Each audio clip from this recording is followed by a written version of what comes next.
Hi, I'm Dr. Tokke, and this is another City Insight. Today's topic is stressed youth and drug abuse. You ever had one of those days where you felt so stressed out you just had to have that extra cup of coffee? You know, I can't really get myself going in the morning without my cup of coffee. In the evening, I like my coffee because it helps me to de-stress on a heavy day. You ever felt like that?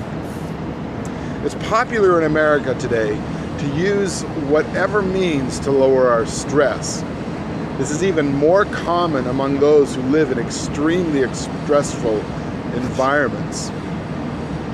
If you ever visit the New York Stock Exchange during lunch break, or even at any time of the day, you'll see these traders come off the floor, pace the floor, and then they'll take out a cigarette and they'll sit there and relax and re-energize.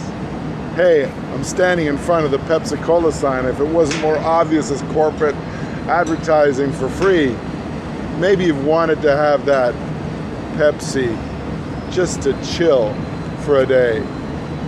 From coffee to a cigarette, to a drink of Pepsi, to a martini, to a beer at the bar, to smoking a joint with a friend, to using painkillers, to more extreme forms of drug abuse. All these are ways that people attempt to overcome stresses and pains in their lives. Now for some, it's quite legitimate. Painkillers are used to overcome physical pain from some condition. Most simplistically, we take Tylenol for our headache.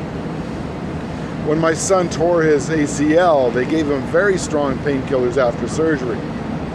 When the painkillers wore off, this athletic and physically fit young man, his college football career probably at the end, asked for more painkillers.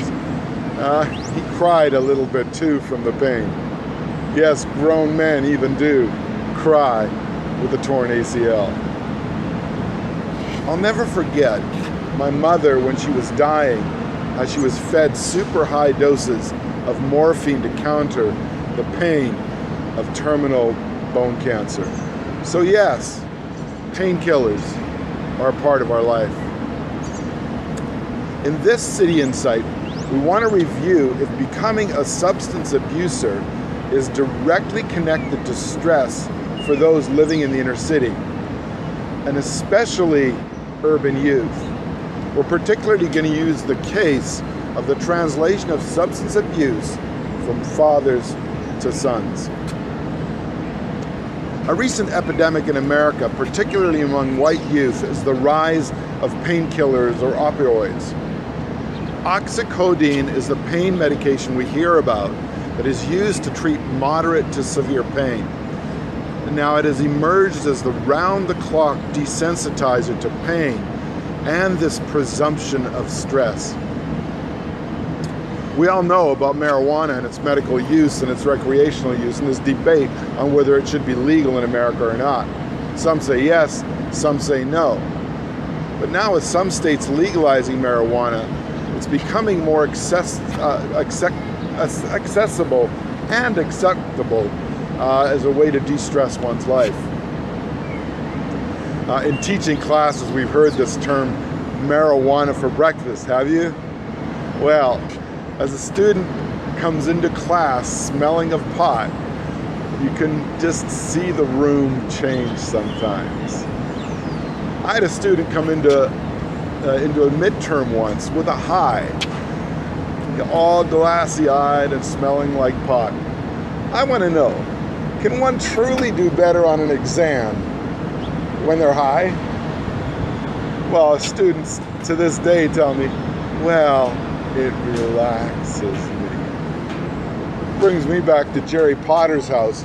Yes, he was a potter smoking pot, where we had in the 70s all the fluorescent posters, black lights, listening to Black Sabbath or wherever it would be. Yes, those in my age group who were potters, you know what I'm talking about. So perhaps for some college students, marijuana is the new caffeine. Others have argued that it's the gateway drug to more serious de-stressors. or downers as we used to call them back in the day. Nevertheless, we can make the case that stress is linked to college students and to de-stressing from an exam. At least this is what we've been led to believe. This idea that someone who's more stressed has drug use and then can become a drug abuser. Further, someone growing up in an extremely high-risk environment with difficult parents, peers, environment, conflict, negative schoolings, this increases the stress on youth. One view is that they'll translate this behavior onto themselves and onto the future generation. Those who are stressed out abusers will translate this onto someone else. Robert Putnam and Jonathan Kozol, in their books, have consistently shown this pattern, that one's environment does have tremendous effect on the way they live out their lives. Good parents equal a stressed, less life and a higher rise in social mobility and education. Troubled backgrounds increases stress and affects the other things in life, and especially education, as Kozol articulates in his book. Behavior of parents can translate them down into the children. Cornelius et al. In his article, "Does Stress Mediate the Development of Substance Abuse Disorders, or SUD, among youth transitioning to young adulthood?" that was published in the American Journal of Drug and Alcohol Abuse, researched how stress for some is seen as a mediator, a bridge builder, a connector to drug abuse. In other words, to what degree does having stress, especially from a difficult background as an urban youth, mediate or bring about substance abuse? Some have made the stereotype that drug use is a way to alleviate stress in life. Thus, the more stress one has, the more likely they are to be a drug abuser or have a drug abuse disorder, or SUD. In Cornelius's previous work, they did show how increased use of cannabis, pot, being at Jerry Potter's house, was directly linked to stress, or SUD was linked to TLI, or translating disorder to someone else. I wonder to this day, did Gerald Potter's kids turn out to be pot addicts? Further, if someone grew up in a household with a father who was a drug abuser, the Transmittable Liability Index, or TLI, has demonstrated that a boy who has grown up in a home with a drug abuse father. I live on a commuter route of helicopters between Manhattan and LaGuardia Airport. Somebody has to get to their job. I would assume up there in the helicopter, they got themselves some de-stressing martinis. But boy, they're coming after us here today.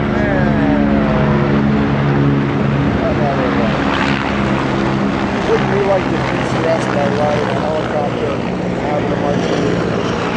Maybe they're pottering up there. Anyways, if someone grew up in a household with a father who was a drug abuser, they have the Transmittable Liability Index, or TLI. It demonstrates that a boy who has grown up in a home of a drug abuse father is more likely to be a substance abuser. This idea of a stressed out boy growing up with a drug addicted father does extend the deeper list for drug abuse among boys when they grow up. It's no accident that we see this today, with many boys being drug abusers when they become young men. So we have this concept in the background that increased stress results in drug abuse. SUD increases TLI. Cornelius then in his article wanted to test this idea. What's interesting about his study is it's of 500 young men, 72% white, 24% black, so it's overcoming the stereotype of black men being the only drug abusers. And it's a longitudinal study that began when the children were 10 or 12 years old and then carried on through their high school years and into young adulthood. The research found that stress at age 19 predicts substance abuse at age 22 as young men transition into young adulthood. So we have this conclusion of Cornelius that ratifies to some degree what we've all believed is a stereotype. That the more stressed your environment is, especially as an underprivileged urban youth, and even more so as a young man, you are more likely to become a drug abuser. So the rise of drug abuse among us is an issue that will continue, as it always has. So what are some concluding thoughts?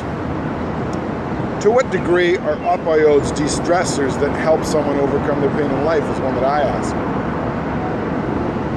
It's incumbent for us as youth leaders, teenage community developers, teachers, social workers, ministers, and others who work with troubled communities to help them deal with this hyper-stress.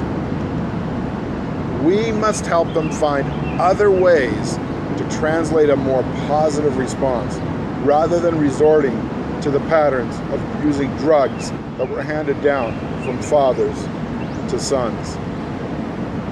The abuse of fentanyl among not only poor youth, but among middle class and college white students is this new epidemic. As much as we talk about pot, and as much as we talk about alcohol binge drinking, which in and of themselves are SUD problems themselves, the rise of fentanyl, opioids, is rising, and overdose deaths are rising. So then as workers, what are we to do? Well, I think you have to look for symptoms. For example, fentanyl, euphoria, drowsiness, lethargy, mellowness, that student who just isn't quite there. And then reach out to advocates that you can help with this. I've done this with our student services office and a few indications that I've had with students who have obvious issues.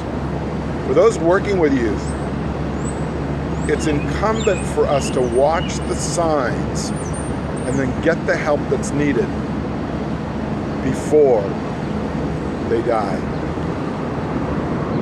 Why is this so important, especially now? Because we live in this difficult world for underprivileged men where job prospects are bleak, education is difficult, and translating behaviors from fathers to son is normal. I mean, indeed, you hear the helicopters. This is in of itself the helicopter of the mind, de-stressing. I'm under such stress. Yes, it's a humorous way to see it in a metaphor, but you get what I'm saying. In this world of pressure to succeed, while women are on the rise in education, professions and jobs are being lost for young men, it's leaving them more limited opportunities. The increased stress will be significant. We also need to get in front of the substance use. I can't say it. I'm stressed out by the helicopter. You know what I think? Some fancy business meeting just ended. They're all having to go to the airport. Stressed out businessmen. Yeah, we also need to get in front of this substance abuse problem by de-stressing the stressed lives of troubled youth through other therapeutic programs such as arts, sports, recreation, or music.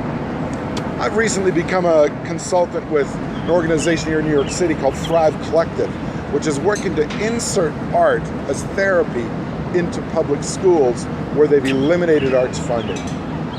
Sadly, many of these kind of programs are being cut in schools that show alternatives other than the standardized STEM education.